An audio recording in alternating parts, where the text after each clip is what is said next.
Olá, sejam todos bem-vindos a mais uma edição do Central do Poder, especial Eleições 2022. E na edição de hoje eu estou recebendo o nosso deputado federal, Zé Ricardo, pelo PT Amazonas. Tudo bem, deputado? Tudo bem, Marcelo? Tudo bem?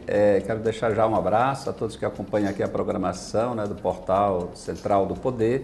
E estamos aqui à disposição para a gente conversar um pouquinho sobre esse momento político que nós estamos vivenciando aqui no Amazonas e no Brasil. Perfeito. O senhor vem coordenando uma comissão externa da Câmara Federal para acompanhar lá as investigações do caso Bruno e do jornalista que foram assassinados. Queria que o senhor começasse a entrevista contando para a gente como se formou essas comissões, como se formaram essas comissões e como vocês atuaram lá em Atalaia do Norte. Então, Marcelo, o que acontece? Todo mundo está acompanhando esses acontecimentos que agora já completa um ano, um mês, do assassinato do jornalista, do Dom, e também do Bruno, indigenista, funcionário da FUNAI, lá em Atalaia do Norte, na região ali do Vale do Javari. Aquela é uma região de reserva indígena, de terra indígena, o Vale do Javari. São 9 povos indígenas lá.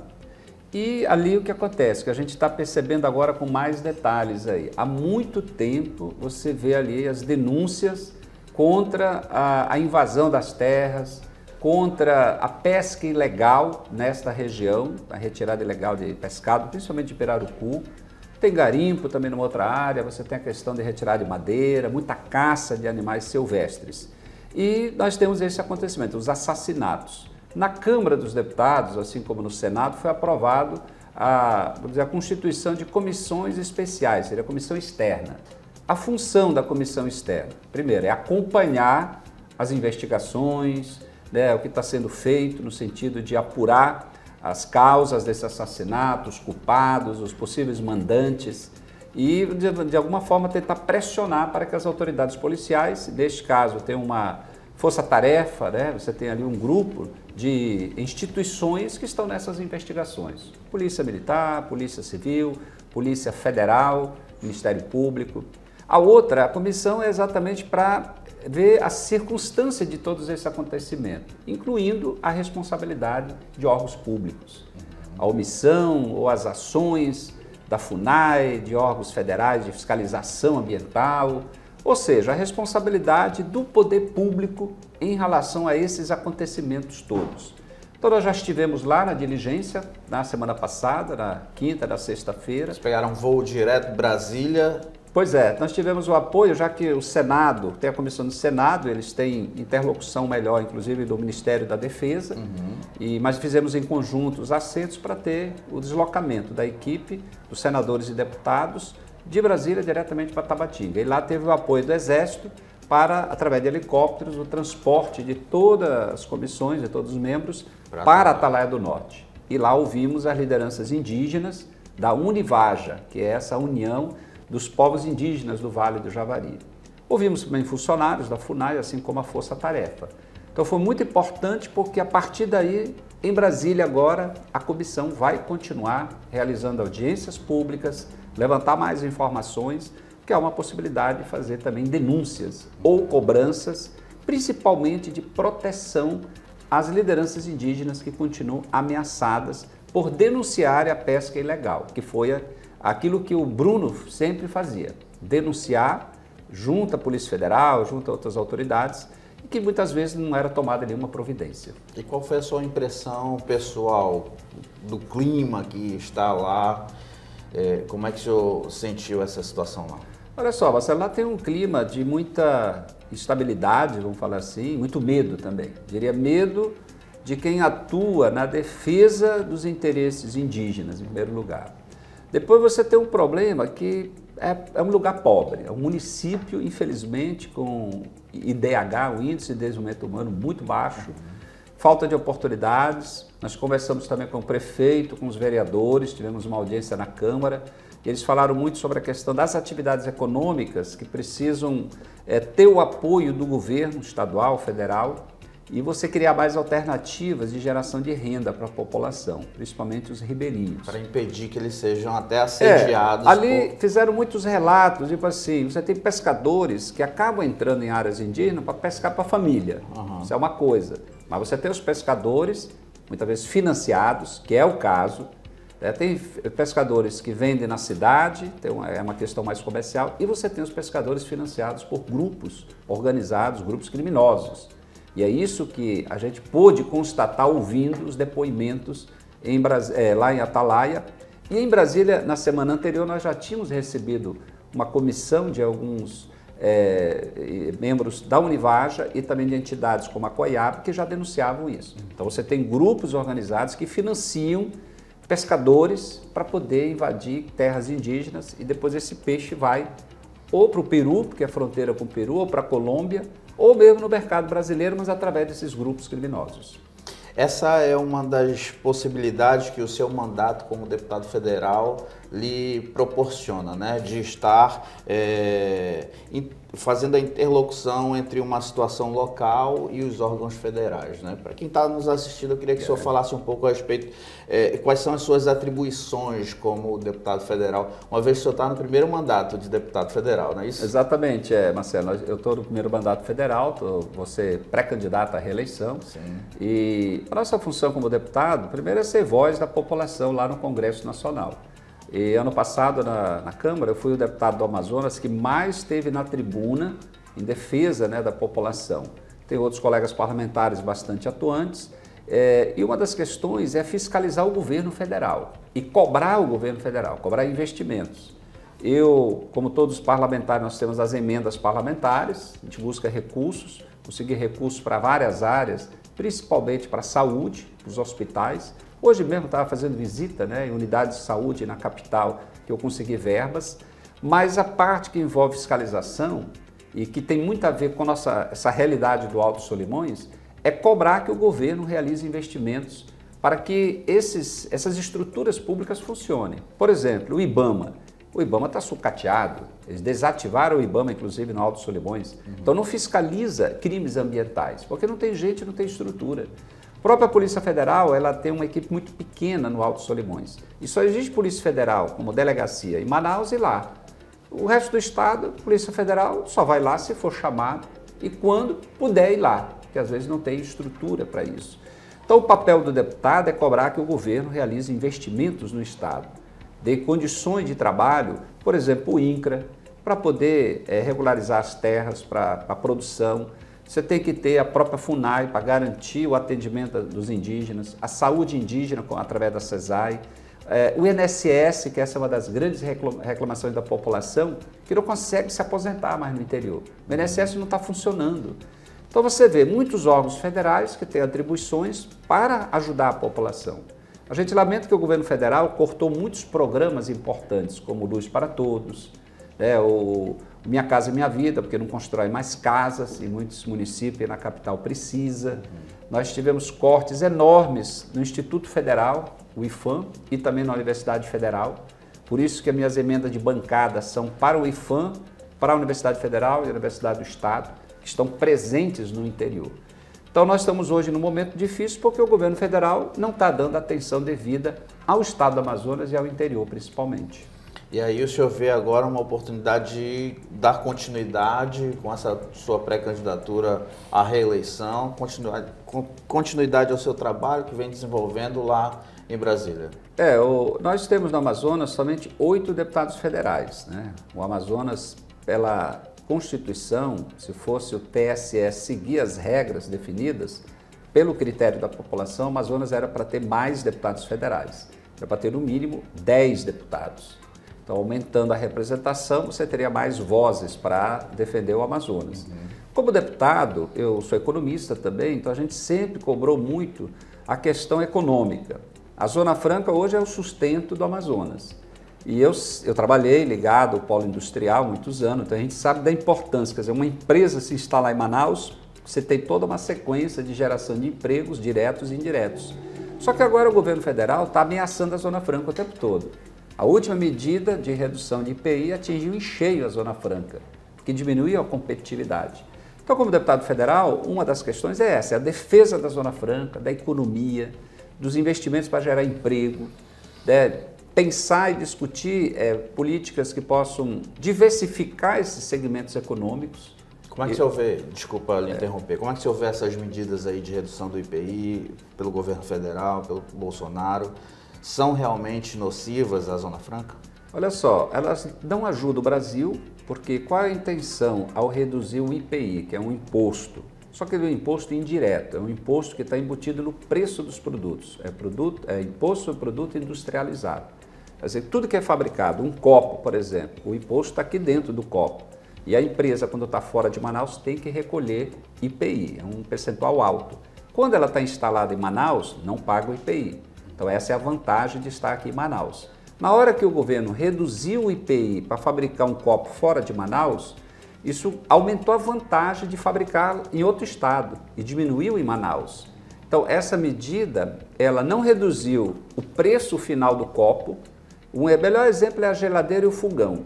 Ora, tem IPI, geladeira e fogão é fabricado fora de Manaus. Reduziram o IPI, mas não reduziu o preço. Pelo contrário, estava vendo uma notícia que aumentou o preço de eletrodomésticos. Então essa é uma medida que não resolve para o Brasil redução de preço, mas prejudica a Zona Franca. Porque uma empresa que está em Manaus paga 0 de IPI, na hora que ela vê que em São Paulo, próximo do centro consumidor, fabricar o mesmo produto, mesmo pagando algum imposto, não vale a pena por causa da logística, claro que a empresa vai embora daqui. Então, esse é o grande perigo, essa redução de IPI, desestimular as empresas continuarem em Manaus, novas empresas não virem, empresas aqui não se expandirem e ampliarem. Esse é o resultado negativo dessa medida, por isso tem que ser revista. E, pelo visto, o atual governo não quer fazer isso. Então, nós estamos num momento de ataques contra a Zona Franca e a economia do Amazonas. O ex-presidente Lula retorna à vida política depois de um período difícil, pessoal, para ele. Qual é a sua avaliação desse retorno e do que o senhor tem visto já Brasil afora?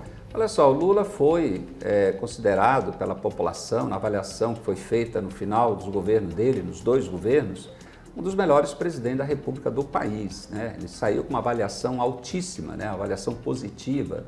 Para o Amazonas foi muito importante, que foi o presidente que mais investiu na infraestrutura, né? Na questão da energia, é o gasoduto, é o Linhão de Tucuruí, depois como a presidenta Dilma, Minha Casa Minha Vida, Luz para Todos, prorrogação da Zona Franca, sistema de água da Zona Leste e Norte do Proamba, por exemplo, uma lista enorme de benefícios lá. Então, o povo viu que foi beneficiado.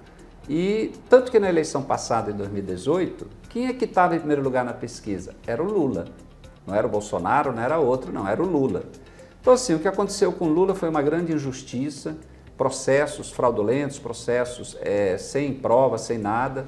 Foi uma condenação, portanto, fora da legalidade. Foi preso, ficou 580 dias preso injustamente. Depois tudo isso foi anulado, inocentado, 25 processos todos ou arquivados, anulados ou inocentados. Então o Lula sai muito forte porque a verdade prevaleceu. Todas aquelas mentiras que falavam contra ele, contra o Partido dos Trabalhadores, nada prosperou. Então foi toda uma construção de fake news que, aliás, contribuiu para a eleição do atual presidente. Que no final o Lula não pôde ser candidato, foi o Haddad. E o Haddad chegou no segundo turno, foi muito bem votado. Agora o Lula, né, e toda essa mentira foi desmoronada, o próprio juiz Moro, hoje, ele é que é acusado, né, de ter cometido irregularidades, e o Supremo que falou isso, está totalmente desmoralizado, e o Lula está muito bem. Então as pesquisas mostram ele numa situação que ele poderá ganhar no primeiro turno. Essa é a situação. Por quê? Porque as pessoas têm expectativa de que foi tão bom o governo dele, que a volta dele, nesse momento de inflação alta, de volta da fome, desemprego, né, com gás de cozinha lá em cima, com preço, gasolina o tempo todo aumentando, claro que as pessoas querem o Lula de volta, que controlava melhor a economia e melhorava a qualidade de vida das pessoas, né? Pelo desempenho do Haddad, talvez ele fosse uma das figuras que postulasse ao cargo de vice da chapa de Lula. Eu não sei se isso vai acontecer. Como é que está essa construção dessa vice? Do Lula está resolvido já a vice, que é o Alckmin, né? O Alckmin. O que acontece? O Haddad, ele está candidato em São Paulo para governador, está muito bem nas pesquisas também. O Haddad é uma pessoa preparada, né? Na candidatura a presidente a gente viu isso. Alguém que conhece também a nossa situação do Amazonas, esteve posteriormente também aqui, o Haddad. Mas agora é o Lula e o vice é o Alckmin, que aliás foi uma construção política importante, porque o Alckmin é do PSB. O PSB é um partido nesse campo, né, da esquerda, nesse campo progressista, um partido que tem propostas muito parecidas e semelhantes com o que o Partido dos Trabalhadores defende. O Alckmin era do PSDB, foi governador de São Paulo, foi candidato a presidente, sempre criticou também o PT. E por Mas isso nesse muitos momento visualizam isso como uma contradição, uma possível contradição. Pois é, na verdade o que se visualiza que é a visão política mais adequada? É a construção, mostrar que é possível unir posicionamentos diferentes num momento onde se precisa ter um projeto para o Brasil, de reconstrução do país. Então vem a experiência do Alckmin, que foi governador do estado mais rico, mais populoso do nosso país, que é São Paulo, o estado mais poderoso, vamos falar assim, e ele se torna o vice do Lula, que foi o presidente mais popular, o presidente que tirou o Brasil do mapa da fome. Então você une duas forças políticas do país muito importante, que o fato de conhecerem a realidade do Brasil facilita. Então não é uma contradição, é o bom senso, é a construção democrática, é a maturidade de dois políticos pensando em algo maior, o Brasil, o povo. E por isso que está sendo muito bem aceito. E o Alckmin viajando com Lula agora, e ele dialogando, mesmo todo mundo sabendo das críticas que sempre teve, mas nesse momento está juntando forças, porque tem o bem maior que é o Brasil, né? Então acho que...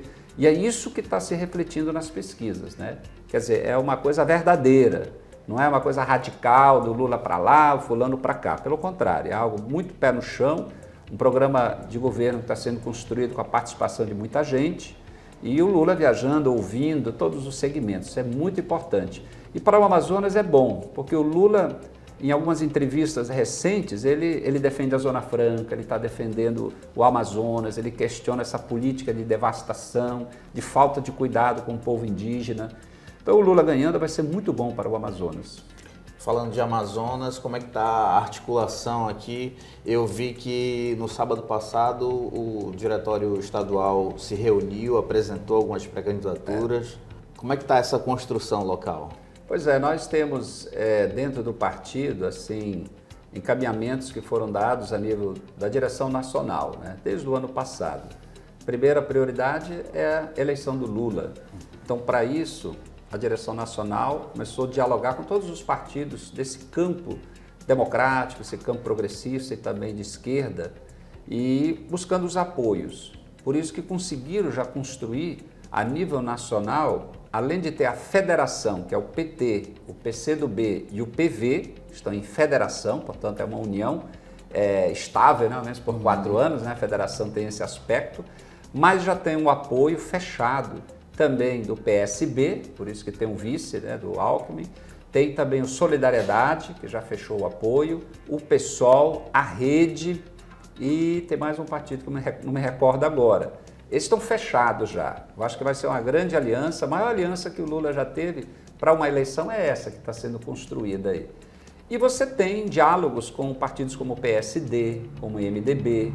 O MDB tem uma pré-candidatura, que é a Tebet, né? Sim. Senadora. O PSD não tem candidatura, então está tendo um diálogo com senadores, com figuras do PSD para poder apoiar o Lula. Então essa é a prioridade, é o apoio para o Lula.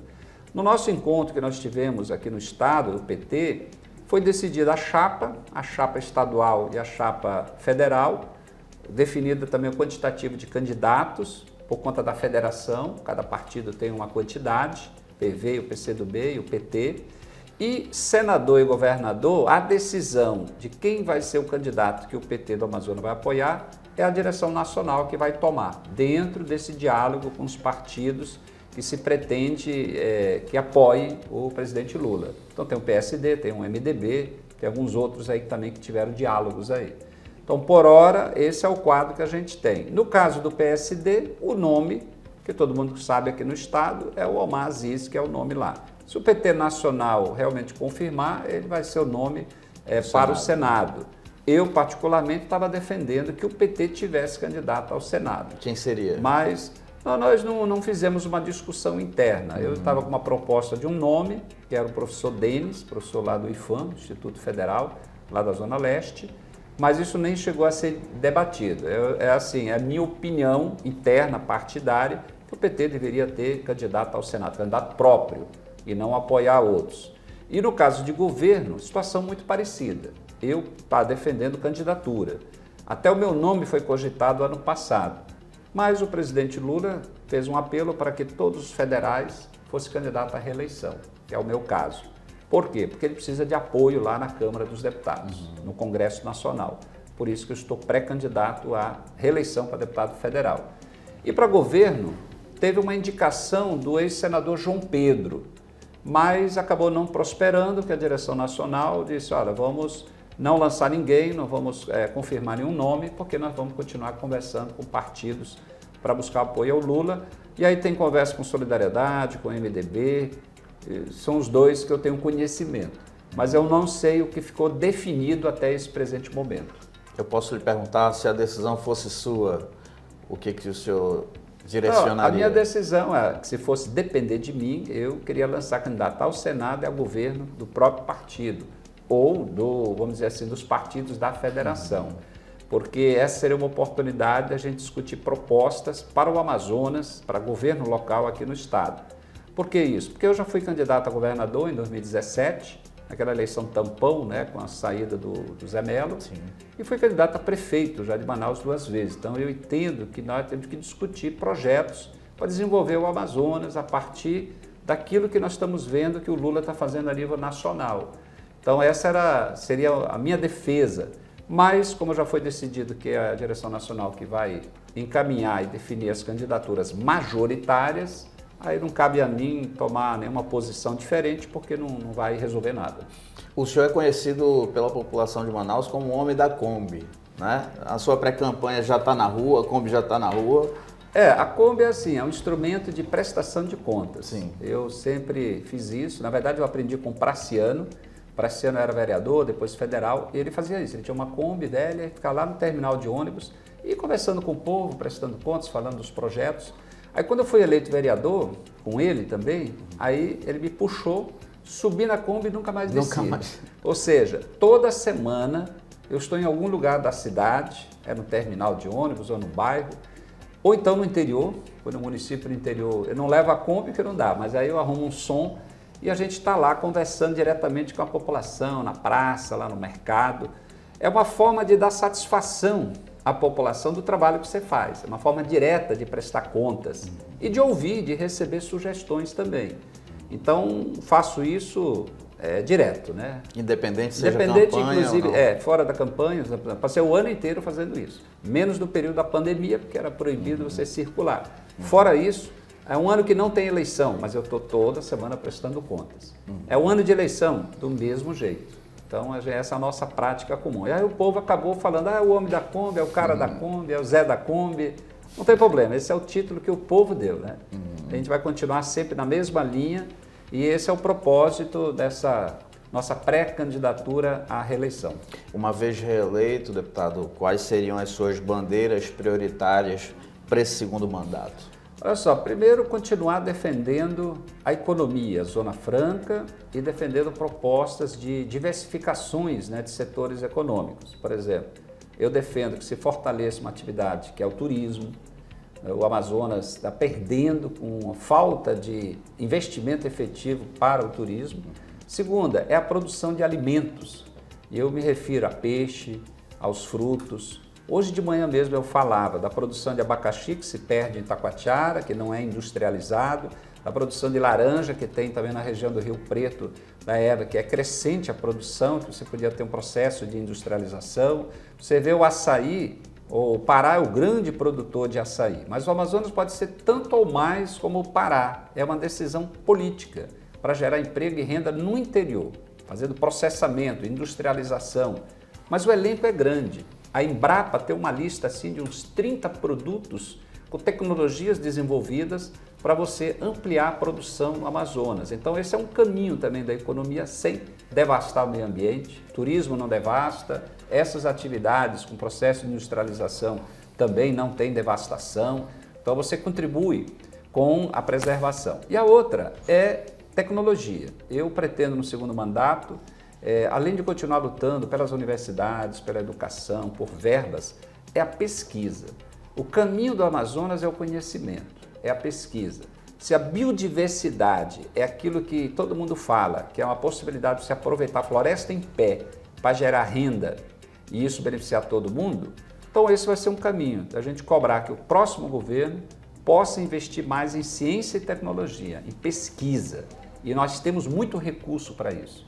O próprio P&D, que é um recurso que vem do polo industrial, nós estamos falando de alguns bilhões que estão deixando de ser investidos em pesquisa e trazendo respostas e, quem sabe, produtos e renda para milhares, né, da população do nosso estado. Então, são pautas que a gente pretende trabalhar fortemente no próximo mandato e se o Lula ganhar, isso acho que vai ser facilitado, porque ele tem esse olhar para o Amazonas e para a Amazônia.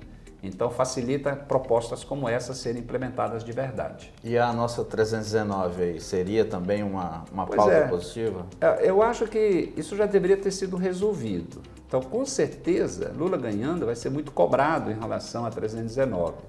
E nós temos que cobrar os governantes locais também, porque nós temos um problema que é a manutenção das poucas estradas que nós temos no Amazonas. O exemplo da M010, Manaus-Taquatiara, esburacada, intransitável em alguns pontos praticamente, é uma vergonha. É uma estrada importante para Taquatiara, de lá vai para Urucuritu, mas tem Silves, Itapiranga, né, todo o Baixo Amazonas, e ao longo dela lá com produção diversa que nós temos lá. Mas isso vale para a estrada lá para Iranduba, a estrada que vai lá para Manacapuru agora está duplicada, está muito boa, então tem que garantir a manutenção. A estrada de Altazes, que são 100 quilômetros com problemas agora, esburacada. A estrada que vai para Novo Airão, por exemplo. Estrada Anori-Codajás, que é fundamental para o escoamento da produção de açaí. Uma estrada lá de Atalaia do Norte, embora ela seja federal, que é o papel do governo, uns 30 quilômetros, né? Entre Benjamin e Atalaia, sempre esburacada. Então, assim, em todo o estado, temos poucas estradas, mas nós deveríamos cuidar dela, devia estar realmente em boas condições para facilitar também o escoamento da produção. Sim. E essa é a esperança, né? Que o Lula, ganhando, ele possa priorizar isso aí. Claro que o caminho maior nosso é o transporte aéreo e o fluvial, que hoje, com o preço do combustível altíssimo, aumentou o custo do transporte fluvial. E o aéreo, então, está E aí é o efeito dominó, né? Aí aumenta o combustível, tudo. Aumenta combustível, tudo. Os alimentos para chegar lá, o serviço público, o deslocamento das pessoas, tudo é mais difícil no Amazonas e na Amazônia. E com esses preços altíssimos, tem situações quase proibitivas aí. Perfeito. Eu quero lhe agradecer pela sua disponibilidade de estar aqui conosco no Central do Poder e te pedir para que fale agora diretamente ao seu público o que o senhor desejar. Bom, primeiro eu quero agradecer, Marcelo, a você, toda a equipe, toda a direção aqui da Central do Poder, do portal, todos os que acompanham aqui as entrevistas e a programação. Da minha parte, como parlamentar, a gente vai continuar sempre na mesma linha, né? Trabalho de ouvir a população, de poder transformar os pleitos, reclamações, denúncias em encaminhamentos que possam ajudar através de projetos ou através dos órgãos de fiscalização. Eu tenho uma prática de fiscalizar, mas também de prestar contas. O fato de estar em cima da Kombi é uma maneira de se aproximar. E nós temos uma eleição muito importante, né? É o momento do exercício da liberdade, da escolha, da democracia.